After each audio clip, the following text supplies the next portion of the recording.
श्री स्वामी समर्थ. नमस्कार मंडळी.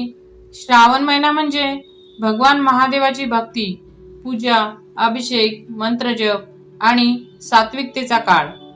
पण या काळात कधी कधी आपल्या आयुष्यात अशा काही घटना घडतात की आपण स्वतःला प्रश्न विचारतो, हा फक्त योगायोग आहे की यामागे काही धार्मिक संकेत आहे.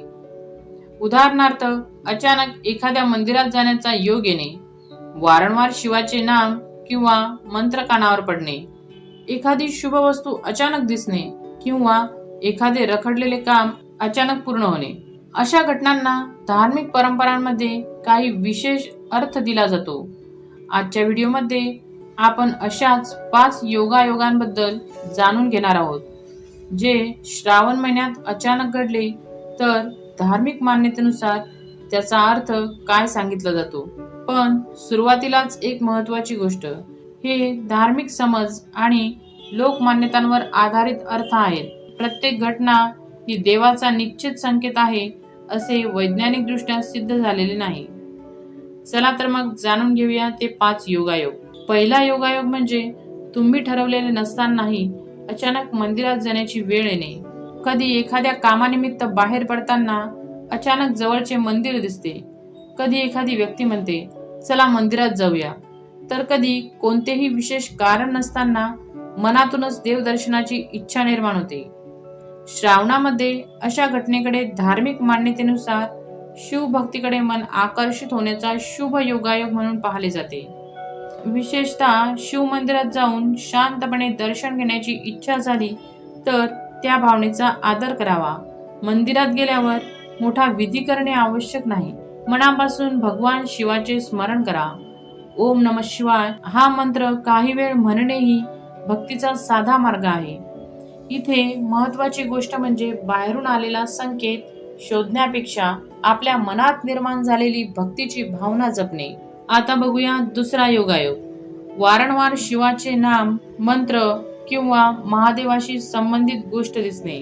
दुसरा योगायोग खूपच रंजक आहे. समजा तुम्ही श्रावणात महादेवाची पूजा करत आहात आणि अचानक दिवसभरात वेगवेगळ्या ठिकाणी ओम नमः शिवाय, महादेवाचे चित्र, शिव मंदिर, नदी किंवा शिवाशी संबंधित एखादी गोष्ट वारंवार दिसू लागते. धार्मिक मान्यतेनुसार याकडे भक्तीची आठवण करून देणारा सकारात्मक योग म्हणून पाहिले जाते. याचा अर्थ असा घ्यायचा नाही की आता एखादी मोठी चमत्कारिक घटना घडणार आहे. त्याऐवजी असा अर्थ घेता येतो की आपले मन सध्या ज्या गोष्टीवर केंद्रित आहे तीच गोष्ट आपल्याला आजूबाजूला अधिक जाणवू लागते आणि धार्मिक दृष्टिकोनातून हे मनाला देवाच्या स्मरणात ठेवणारे निमित्त मानले जाऊ शकतात. म्हणून असा योगायोग घडला तर घाबरण्याची गरज नाही. उलट काही क्षण थांबा आणि मनात म्हणा ओम नमः शिवाय. आता तिसरा योगायोग. श्रावणात अचानक रखडलेले काम पूर्ण होणे. तिसरा योगायोग म्हणजे खूप दिवसापासून अडकलेले काम अचानक मार्गी लागणे. एखादे काम अनेक दिवसापासून होत नसेल, एखाद्या व्यक्तीचे उत्तर मिळत नसेल किंवा एखादा निर्णय पुढे ढकलत जात असेल आणि अचानक श्रावणात त्याला मार्ग मिळाला तर धार्मिक मान्यतेनुसार हा अडथळे दूर होण्याचा शुभ संकेत मानला जाऊ शकतो. विशेषतः तुम्ही त्या कामासाठी प्रामाणिक प्रयत्न करत असाल आणि त्याच काळात योग्य व्यक्तीची मदत मिळाली तर त्या घटनेकडे सकारात्मकतेने पाहता येते. पण येथे एक गोष्ट महत्वाची आहे, फक्त देवाचा संकेत समजून प्रयत्न सोडू नका. आपले कर्म आणि प्रयत्न सुरू ठेवणे गरजेचे आहे. धार्मिक विचारसरणीतही कर्माला महत्त्व दिले जाते. म्हणून असा योगायोग घडला तर देवाचे आभार माना आणि पुढचे प्रयत्न अधिक आत्मविश्वासाने करा. चौथा योगायोग. अचानक मनातील नकारात्मकता कमी होणे. चौथा योगायोग बाहेर दिसत नाही पण तो खूप महत्वाचा आहे. श्रावणामध्ये पूजा, उपासना, जप किंवा देवाचे नामस्मरण करत असताना कधी अचानक जाणवते माझे मन पूर्वीसारखे अस्वस्थ नाही. एखाद्या गोष्टीची भीती कमी झाली आहे, चिंता थोडी कमी झाली आहे, राग कमी झाला आहे किंवा एखाद्या कठीण परिस्थितीकडे शांतपणे पाहता येत आहे. धार्मिक मान्यतेनुसार हा महादेवाच्या कृपेचा अंतर्मनावर झालेला सकारात्मक परिणाम म्हणून पाहिला जाऊ शकतो. कारण देवाची कृपा म्हणजे फक्त बाहेरून काही मिळणे नाही. कधी कधी परिस्थिती तीच असते, पण आपले मन त्या परिस्थितीला सामोरे जाण्या इतके मजबूत होते.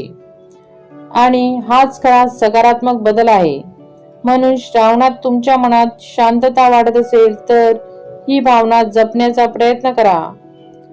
5वा योगायोग. अचानक एखादी शुभ आणि अनपेक्षित घटना घडणे. आता 5वा आणि शेवटचा योगायोग. श्रावणामध्ये अचानक एखादी चांगली बातमी मिळणे किंवा अनपेक्षितपणे एखादी सकारात्मक घटना घडणे. उदाहरणार्थ, खूप दिवसांपासून वाट पाहत असलेले काम पूर्ण होणे, कुटुंबातील एखाद्या व्यक्तीला यश मिळणे, एखाद्या चांगल्या व्यक्तीची भेट होणे किंवा एखाद्या अडचणीवर अचानक तोडगा मिळणे. धार्मिक मान्यतेनुसार अशा घटकांकडे शुभ काळाची चाहूल म्हणून पाहिले जाते. काही लोक याला भगवान महादेवाची कृपा मानतात, पण प्रत्येक योगायोगाचा अर्थ भविष्यवाणी असा घेणे योग्य नाही. कधी कधी आपले प्रयत्न, योग्य वेळ आणि परिस्थिती एकत्र येतात आणि चांगला परिणाम मिळतो. म्हणून चांगली घटना घडली तर देवाचे आभार मानण्यासोबतच आपल्या प्रयत्नांनाही श्रेय द्या.